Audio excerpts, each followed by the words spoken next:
খুব মারাত্মক একটি বিষয়। দুই ব্যক্তির নামাজ মাথার এক বিঘত উপরে উঠে না, কবুল হওয়া তো অনেক দূরের কথা। কবুল তো নামাজ হওয়া ছাড়া আমাদের উপায় নাই, কবুল তো হবেই না। আপনার মাথা থেকে এক বিঘত পরিমাণ, অর্ধেক হাত পরিমাণ পর্যন্ত উপরে উঠবে না আল্লাহর দরবারে পৌঁছানোর জন্য, যদি আপনার মধ্যে দুইটা অপরাধ থাকে। আমাদের সকলের জানা উচিত। দেখেন, নামাজ খুব গুরুত্বপূর্ণ। সিলসিলায়ে সহিহার একটা বর্ণনা আমাকে সবচেয়ে বেশি অবাক করে। আল্লাহর হাবিব সাল্লাল্লাহু আলাইহি ওয়াসাল্লাম জানিয়েছেন, আউয়ালু মা ইউহাসাবু বিহিল আবদু ইয়াউমাল কিয়ামাতি as-সালাহ। কিয়ামতের এই কঠিন ময়দানে, in the day of judgement, আল্লাহ রাব্বুল আলামিন কোন আমলের হিসাব আগে নেবেন না, রোজার হিসাব আগে নেবেন না, যাকাতের হিসাব আগে নেবেন না। প্রথম আল্লাহ রাব্বুল আলামিন যে আমলের হিসাব নেবেন সেটা হচ্ছে নামাজ। ফাইন সলুহাত সলুহালাহু সাইরি আমালিহি। যার আমলনামায় নামাজ থাকবে তার জীবনের সমস্ত আমল আল্লাহ কবুল করে নেবেন, আর যার আমলনামায় নামাজ নাই, কোনো আমল আল্লাহ কবুল করবে না।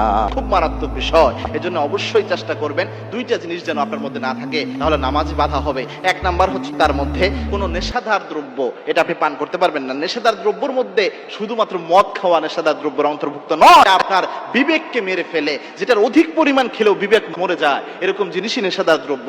যেমন অনেকে জর্দা খেয়ে থাকেন, অনেকে মনে করেন জর্দা মনে হয় সমস্যা নাই, জর্দা মনে হয় মাকরু, অনেক হুজুররা যেহেতু খায় এজন্য এটা মাকরু হিসেবে অন্যরা সাবেত করতে চায়। দেখেন, জর্দা যদি আপনি 1 কেজি খান, তাহলে এটা কোনোভাবেই আপনার বিবেক আপনি ঠিক রাখতে পারবেন না, আপনি নেশাগ্রস্তের মতো হয়ে যাবেন। সুতরাং যেটা বেশি পরিমাণ খেলে নেশা হয়, ওটা অল্প পরিমাণ খাওয়াও হারাম, রাসূলের হাদিস থেকে পাওয়া যায়। পাশাপাশি নেশা, এই জর্দার যে উপাদান, এটা পুরোটাই তো মাদকের মতো। 2 নাম্বার হচ্ছে সিগারেট খাওয়া। এরপরে এই ধরনের যা রয়েছে অন্যান্য যে নেশাদার দ্রব্য রয়েছে, কোন নেশাদার দ্রব্য যদি আপনি পান করেন, 40 দিন আপনার ইবাদত আল্লাহর দরবারে কবুল হয় না। খুব মারাত্মক একটা বিষয়, যেটা নাসাই শরীফের বর্ণনায় এসেছে। আল্লাহর হাবিব সাল্লাল্লাহু আলাইহি ওয়াসাল্লাম জানিয়েছেন, মান শারিবাল খামরান তুকবিলু সালাতু 40 সুবহা। যে ব্যক্তি কোন নেশাদার দ্রব্য পান করে, নেশাদার দ্রব্য পান করলে ওই ব্যক্তির নামাজ আল্লাহর দরবারে 40 দিন পর্যন্ত কবুল হয় না।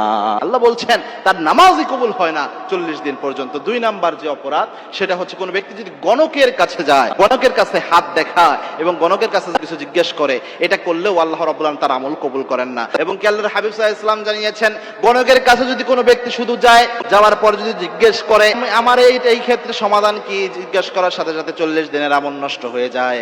আর যদি বিশ্বাস করে, বিশ্বাস করার সাথে সাথে আল্লাহ যত কিছু নাজিল করেছেন সবকিছু অস্বীকার করার গুনাহ হয়ে যায়। এজন্য গণক কথা বিশ্বাস করলে ঈমান নষ্ট হয়ে যায়।